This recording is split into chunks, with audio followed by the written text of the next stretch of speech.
si Princess Castro at narito ang mga napapanahong balita. Inanunsyo ni Pangulong Bongbong Marcos na special non-working day sa Maynila ang papalapit na araw ng kapistahan ng Itim na Nazareno sa ika-9 ng Enero. Ito ay alinsunod sa Proclamation No. 434 upang bigyang daan ang mga deboto na makibahagi sa okasyon at makisaya sa gaganaping pagbabalik ng tradisyonal na traslasyon. Tampok rito ang prosesyon ng imahen ng Itim na Nazareno patungong Quiapo Church kung saan milyong-milyong deboto ang inaasahang dadagsa sa okasyon.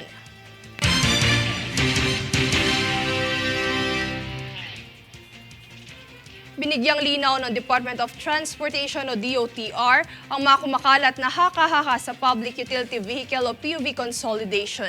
Yan ang ating alamin sa balitang hatid ni Daniza Lopez. Sa kumakalat na usap-usapin na dapat magkaroon na ng modern units ang mga nakiisa sa Public Utility Vehicle o PUV consolidation bilang kapalit ng mga traditional jeepney ay inilinaw ng Department of Transportation o DOTR na hindi ito agaran. Base sa DOTR, nakadepende ito sa estado ng Local Public Transport Route Plan at Route Rationalization Plan kung saan kinokonsidera rin dito ang kakayahan sa pinansyal ng mga kooperatiba at korporasyon. Paliwanag ng DOTR, layunin ng consolidation ng organisadong fleet management. Inilinaw din ito na hanggang katapusan na lamang ng Enero ngayong taon ang operasyon ng mga hindi consolidated. Daniza Lopez nag-uulat para sa One Media Network.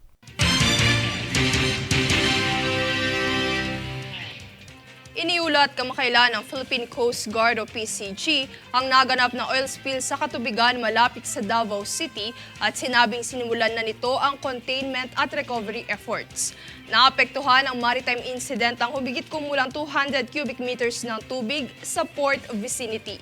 Ang PCG Oil Spill Response Team ay gumamit ng oil spill absorbent boom at absorbent pad upang ma-recover ang humigit kumulang 30 litro ng sludge oil. Samantala ay patuloy pa rin ang PCG sa pagsasagawa ng karagdagang verification para matukoy ang pinagmulan ng maritime incident.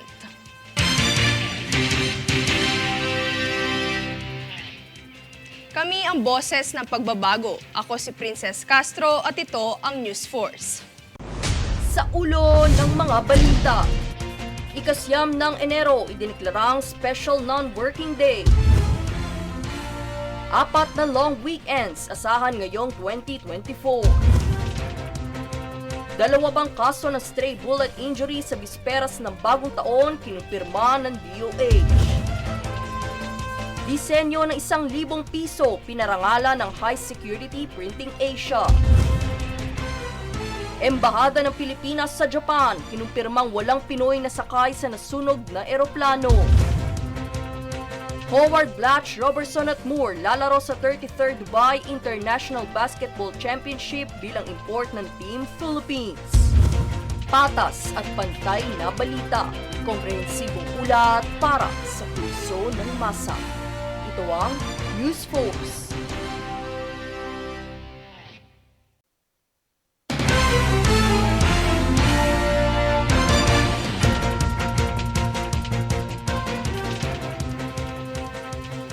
Ako si Princess Castro at narito ang mga napapanahong balita. Walang Pilipinong sakay sa Japan Airlines flight. Ito ang kinumpirma ng Embahada ng Pilipinas sa Japan matapos ang naganap na banggaan at pagliyap ng 2 eroplano kamakailan. Sa kabila nito, nakahanda pa rin ang Embahada ng Pilipinas sa Japan na tumulong kung may mga Pilipino naman na nawala ng kanilang mga travel documents mula sa naganap na insidente.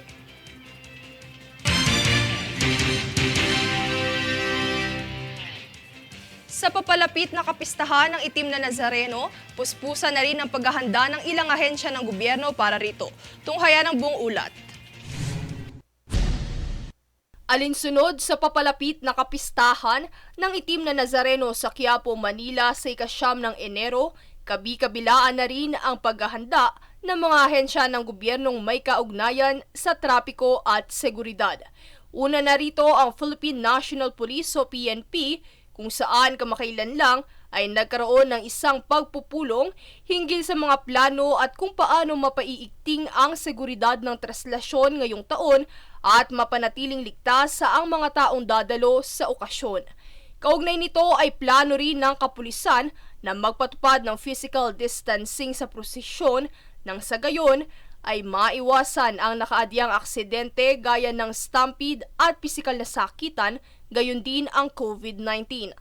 Samantala, isa rin ang Metro Manila Development Authority o MMDA sa abalang tumutulong para mapanatili ang seguridad at kaayusan sa dadaanang ruta ng patron. Kahapon, ika-4 ng Enero, nagsagawa ang MMDA Special Operations Group Strike Force at Manila Traffic and Parking Bureau ng isang clearing operations upang matiyak na walang mga sasakyan at iba pang maaaring makasagabal sa taunang prosesyon ng itim na Nazareno. Buhat ng 3 taong pagkakatigil ng taunang prosesyon dahil sa pandemya, inaasahan ang muling pagdagsa ng milyong-milyong deboto na dadalo sa nasabing okasyon. Para sa ruta ng prosesyon, magsisimula ito sa Quirino Grandstand na magtatapos sa Plaza Miranda hanggang makapasok sa simbahan ng Quiapo. Pinapayuhan ang mga motorista at ang commuting public na bigyang pansin ang mga kalsadang pansamantalang isasara para sa prosesyon na naka-flash sa inyong screens. Samantala, para sa okasyong ito, ay nagtalaga ng kabuuang 850 tauhan ang ahensya na ipapakalat upang tumulong sa pamamahala ng trapiko, kaligtasan ng publiko, pagpapanatili ng kapayapaan, kaayusan at kalinisan. Princess Castro, nag-uulat para sa One Media Network.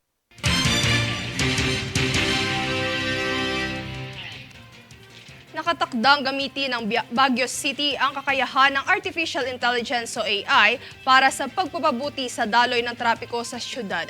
Ayon kay Mayor Benjamin Magalong, nakikipag-ugnayan na ito sa Metro Pacific Tollways Corporation o MPTC para agad itong masimulan. Kilala ang Baguio bilang paboritong tourist destination ng karamihan, kaya't naniniwala ang lungsod na dapat solusyonan ang problema sa traffic sa lungsod.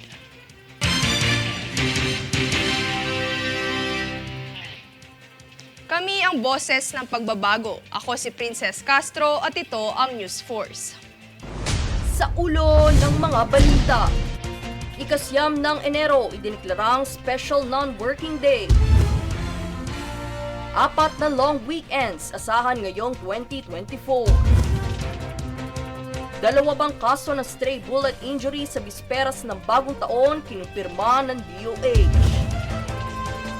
Disenyo ng 1,000 piso pinarangalan ng High Security Printing Asia. Embahada ng Pilipinas sa Japan kinumpirmang walang Pinoy na sakay sa nasunog na eroplano. Howard Blatch, Robertson at Moore lalaro sa 33rd Dubai International Basketball Championship bilang import ng Team Philippines. Patas at pantay na balita, komprehensibong ulat para sa puso ng masa. Ito ang News Force.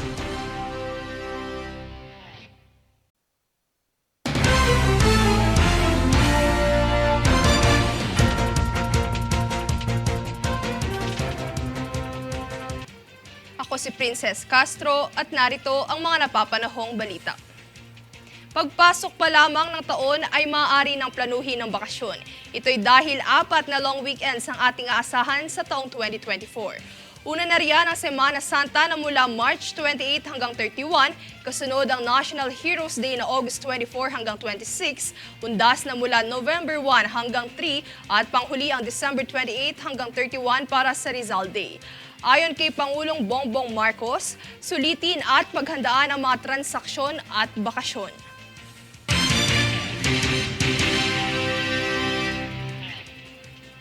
Inilunsad ng Department of the Interior and Local Government ang Kalinisan Program bilang makabagong pamamaraan ng bayanihan ngayong Annual Community Development Day.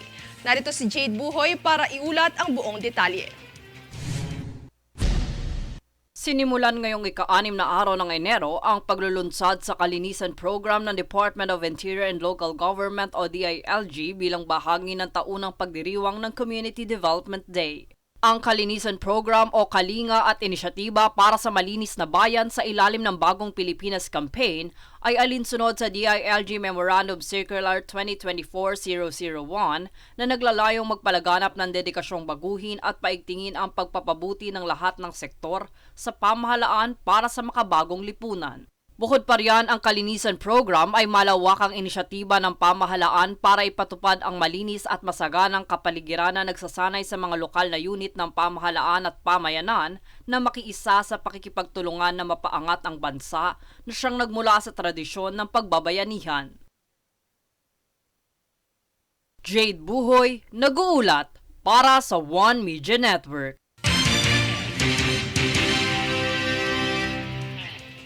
Mapapabilang sa roster ng Pilipinas ang 4 na power imports na sina Dwight Howard, Andre Blatch, Andre Robertson at Mackenzie Moore para maglaro sa prestihiyosong 33rd Dubai International Basketball Championships.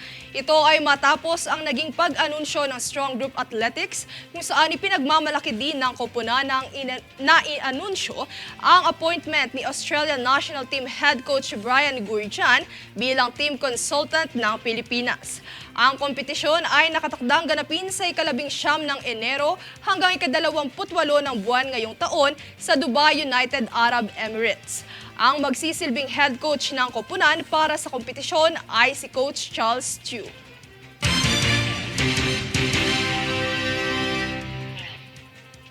Kami ang boses ng pagbabago. Ako si Princess Castro at ito ang News Force. Sa ulo ng mga balita, 9 ng Enero idiniklarang Special Non-Working Day. 4 na long weekends asahan ngayong 2024. 2 kaso ng stray bullet injury sa bisperas ng bagong taon kinumpirma ng DOH. Disenyo ng 1,000 piso pinarangalan ng High Security Printing Asia. Embahada ng Pilipinas sa Japan kinumpirmang walang Pinoy na sakay sa nasunog na eroplano. Howard, Blatch, Robertson at Moore lalaro sa 33rd Dubai International Basketball Championship bilang import ng Team Philippines. Patas at pantay na balita, komprehensibong ulat para sa puso ng masa. Ito ang News Force.